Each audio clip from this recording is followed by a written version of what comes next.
Paper तो तेरे सारे अच्छे जा रहे थे। हाँ, तो फिर नंबर कहाँ गए? हमारे टॉपर साहब तो घर आके बोलते थे कि बहुत अच्छे गए पेपर, बहुत अच्छे गए। ये क्या मार्क्स है? मैं बात कर रहा हूँ ना, तू चुप रह। मेरे को भी करना है बात तो। तू नहीं, बिगाड़ के धुला कर दिया है इसको।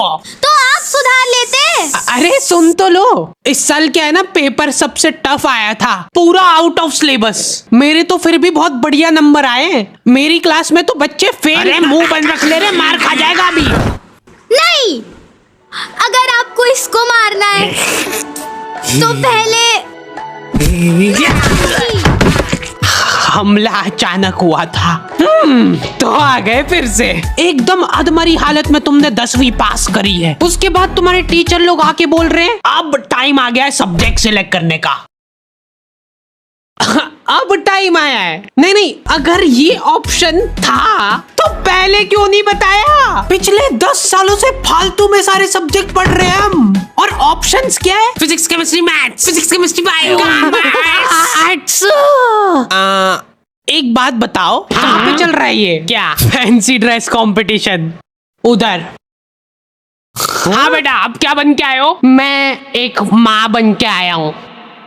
माँ की ममता की माँ जो है, और मैं नहीं देख पाऊंगी वो। मैं भी। और माँ ही है ममता की मम्मी।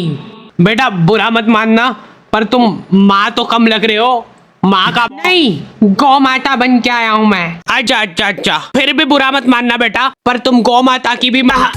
इन सब में से मेरे को आर्ट्स थोड़ा ठीक लगा सुनने में, सिर्फ सुनने में। यहाँ पे आर्ट एंड क्राफ्ट नहीं हो रहा है क्या? धोखा। मेरे को समझ नहीं आता है कि कोई आर्ट्स नाम के सब्जेक्ट में हिस्ट्री कैसे पढ़ा सकता है यार। याद है जब स्कूल में टीचर पूछती है सब बच्चों से कि तुमको बड़े होके क्या बनना है, कुछ तो औकात के बाहर की चीजें बोल रहे होते हैं सभी। एस्ट्रोनॉट। Nice, congrats. या फिर डॉक्टर। नाइस। या फिर तुम्हारी उम्र में बच्चे रिटायर हो जाते हैं और तुम कैरियर के बारे में नहीं सोच पा रहे हो अपने। मैम, वो करियर हो, बाहर निकल जा क्लास के। क्या तुम लोगों को भी ऐसे ही बेइज्जत करके क्लास से बाहर निकाल दिया जाता है? हाँ। और ऐसा लगता है कि तुम जिंदगी में कुछ नहीं कर सकते हो? नहीं, ऐसा तो नहीं लगता। तो लगना चाहिए। एक बात बता, अपने स्कूल में इंग्लिश कितने बच्चों को आती होगी? अच्छा, बच्चे छोड़, कितने टीचर्स को आती होगी? जो इंग्लिश पढ़ाते हैं बस उनको भी नहीं आती है। इसलिए इन सभी को यूज करना चाहिए डुओलिंगो। ये वर्ल्ड का सबसे पॉपुलर फ्री लर्निंग ऐप है। यहाँ पे तुम बहुत इजीली इंग्लिश सीख सकते हो, वो भी बिल्कुल फ्री। पर भाई मेरा कोई इंटरेस्ट नहीं है इंग्लिश में। अरे तो इंग्लिश के अलावा भी काफी सारी फॉरेन लैंग्वेजेस है यहाँ पे। Spanish, German, Korean, French, Japanese, Italian सब है यहाँ पे। हाँ, तुम यहाँ पे इंग्लिश से फॉरेन लैंग्वेजेस सीख सकते हो। फिर तो सही है। और तो इनका ऐप बहुत गेमिफाइड है, तो यहाँ पे कोई सी भी लैंग्वेज को मास्टर करना बहुत मजेदार है। तुमको बस डेली 10 मिनट निकालना है, वो भी ये खुद याद दिलाएगा तुमको रिमाइंडर भेज के। ये सब कुछ फ्री है, तो अगर तुमको पसंद नहीं भी आता है तो कुछ नुकसान नहीं है। तो आज ही जाके डुओलिंगो चेकआउट करना, लिंक तुमको डिस्क्रिप्शन में मिल जाएगी। लौंडे हो रखे भयंकर कंफ्यूज्ड, उनको पल्ले ही नहीं पड़ रहा है कि करना क्या है जिंदगी में। पीजीएम लड़ाई, क्या बेचारे अपने सीनियर से जाके पूछ रहे हैं, जो कि खुद इस सवाल का जवाब ढूंढ रहे हैं पिछले 5 सालों से। भाई सारे सब्जेक्ट सेम ही होते हैं, इसलिए कुछ भी मत ले, हमारे साथ जुड़ जा। हम लोगों ने नया स्टार्टअप चालू करा है, सीसीटीवी कैमरे का। और मेन इनकम हमारी फिटिंग से नहीं आती है, हमारी मेन इनकम आती है इनकी फुटेजेस बेच के। हाँ, मोनू भैया कभी भी किसी को भी डिमोटिवेट कर सकते हैं। प्लीज मेरे पति को सही कर दो। हो जाएगा, टेंशन मत लो आप। कोई बात नहीं आंटी, सब सही हो जाएगा। वैसे आपको एक बात पता है कि डॉक्टर लोग व्हाइट कोट क्यों पहनते हैं? ताकि अगर कोई निपट जाए तो उनको कपड़े ना बदले। हम लोगों का सवाल अभी भी वहीं का वहीं था कि क्या किया जाए जिंदगी में। लॉन्डो को ऐसा लगता है कि इनमें तो कुछ कमी हो ही नहीं सकती है। हमारे तो देश में ही दिक्कत है, अपने यहाँ तो सिर्फ उनको ही जॉब मिलती है जिनको काम आता है। इसलिए अब अपन जाएंगे फॉरेन। ये गुल्लक में पैसे इकट्ठे करके तू भी डाल दे इसमें। इतने पैसों से क्या होगा भाई, ऐसे ही तो बॉन्ड से घड़ा भरता है। कि बॉन्ड? पाजी एक कॉल कर ला तेरे फोन तो। ठीक है।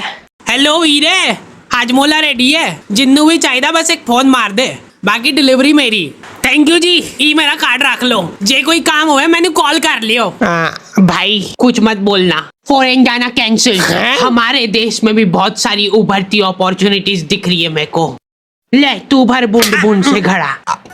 और गलती से भी घर वालों से मत पूछ लेना कि क्या करूं जिंदगी में। घर वालों को ऐसा लगता है कि सरकारी नौकरी से बढ़िया तो कुछ हो ही नहीं सकता। इतना हाइप करके रखा हुआ है ना सरकारी नौकरियों को, ऐसा लगता है कि जैसे ही तुम ऑफिस जाओगे गेट पे तुम्हारे ऊपर पैसे उड़ाना चालू कर देंगे वो।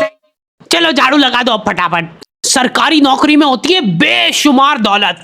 कैसे बताता हूँ। एक बार मैंने एक पुलिस वाले से जाके पूछा कि आप साइड इनकम के लिए क्या करते हो, और पता है वो क्या बोला? जॉब। क्या? अरे मतलब वो साइड इनकम के लिए जॉब कर रहा है, तो मतलब मेन जो पैसा है वो समझा के नहीं?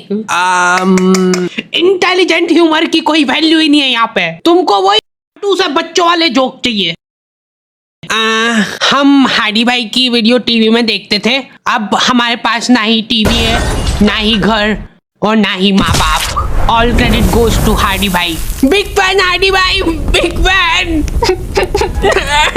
आज के टाइम में तुम बच्चों को बांध के नहीं रख सकते। पापा मेरे को अपना पैशन फॉलो करना है, मतलब बुढ़ापे में भूखे ही मरेंगे हम। मैंने तो खुली छूट दे रखी कि जो करना है करो। लो ये नाश्ता। नहीं मत लाना कुछ भी, नहीं खाऊंगा मैं। अभी से भूखा रहने की प्रैक्टिस करना पड़ेगी। एक्चुअली मेरा ये मानना है कि सभी को अपना पैशन फॉलो करना चाहिए सरकारी नौकरी का। अपना ये रेलवे में भर्ती डाल दो यार। एक तो ये रेलवे सुनते से मेरे दिमाग में एक ही इमेज बनती है कि इनके एम्प्लॉय तो दिन भर पटरियां साफ करते रहते होंगे।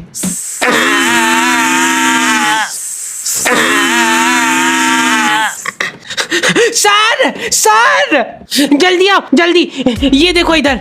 क्या ये? तुम उसको टच करके बताओ कैसा है, नरम है कि कड़क? बेशुमार दौलत। जब तक काम करना होगा तब तक काम करोगे, उसके बाद घर बैठे पेंशन आएगी। तो पापा मेरे को एक बात बताओ, हाँ कि आपने क्यों नहीं करी सरकारी नौकरी? उससे पहले मेरे को एक बात बता। हाँ मार खानी है क्या? नहीं, जैसे जैसे तुम 25 साल वाले ब्रैकेट में आने लगते हो ना, तुम्हारे घर वाले तुम्हारी तरफ बहुत आशा भरी निगाहों से देखने लगते हैं। कितने पैसे कमाए तूने आज?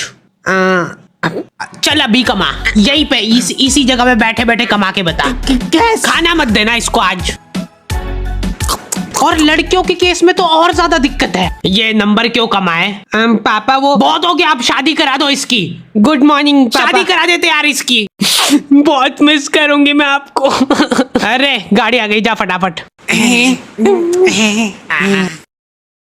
बच्चा क्यों नहीं हुआ अभी तक? पापा वो कोशिश। शादी करा दो इसकी। अब तो हो चुकी है ऑलरेडी। तो फिर डिवोर्स करा दो। मैंने देखा है कि लॉन्डो को स्टेप बाय स्टेप ग्रो नहीं करना है, इनको बनना है फक से करोड़पति। हर दूसरे दिन कुछ अलग तिगड़म लगा रहे हैं। पापा पता है मेरा एक दोस्त है, वो डेली स्टॉक मार्केट में जाता है और पैसे कमाता है। बस चुप हो जा, आगे नहीं सुनना मेरे को। तो अब मेरे को भी जाना है, उसके लिए 2 लाख का गेमिंग पीसी और 10 मॉनिटर लगेंगे, जिनमें चलती सेम ही चीज है, पर वो जरूरी है, उसके बिना पैसे नहीं कमा पाएंगे। देखो आता है वो करना? हाँ आता है, उसमें बस अपने को वो ऊपर नीचे जाता है वो देखना रहता है। जैसे ही ऊपर जाए वैसे ही बेच दो या खरीद लो, और फिर नीचे आए ना तब खरीद लो या बेच दो। इतना डीप नॉलेज का क्या करेगा बेटा तू? पैसे कमाऊंगा, फिर आपका घर आपसे ही खरीद के आपको घर से बाहर निकाल दूंगा। जल्दी आ जाओ भाई, आज जब पे कैमरा फिट करे उसकी लाइव रिकॉर्ड। चला ना जल्दी से। क्या हुआ भाई? मैं आ रहा हूँ थोड़ी देर में। अरे जल्दी चला भाई, भैया फुल स्पीड में चल रही गाड़ी। और तेज और तेज। ले 10 रुपए और ले ले, तेज चला। सर वैसे एक बात बताओ, आप साइड इनकम के लिए क्या करते हो? मेरा जोक जब तक अप्रिशिएट नहीं होगा मैं ऐसे ही बीच में आके परेशान करता रहूंगा। ओए भैया किधर जा रहा है? रोक उसको, रोक। वहीं पे रुक जाओ, हमने तुमको चारों तरफ से घेर लिया है। अरे थोड़ा तो हिल लो, जल्दी जाओ उसके पीछे। बस रोक दो भैया यहीं पे। खोलो, जल्दी खोलो। अरे कौन है? क्या कर रहे हो पापा आप इधर? हाथ ऊपर कर लो सब अपने। कॉन्ग्रेचुलेशन पापा, आप नाना बन गए हो। It's a baby girl. अच्छा सही सही, तो शादी करा दे।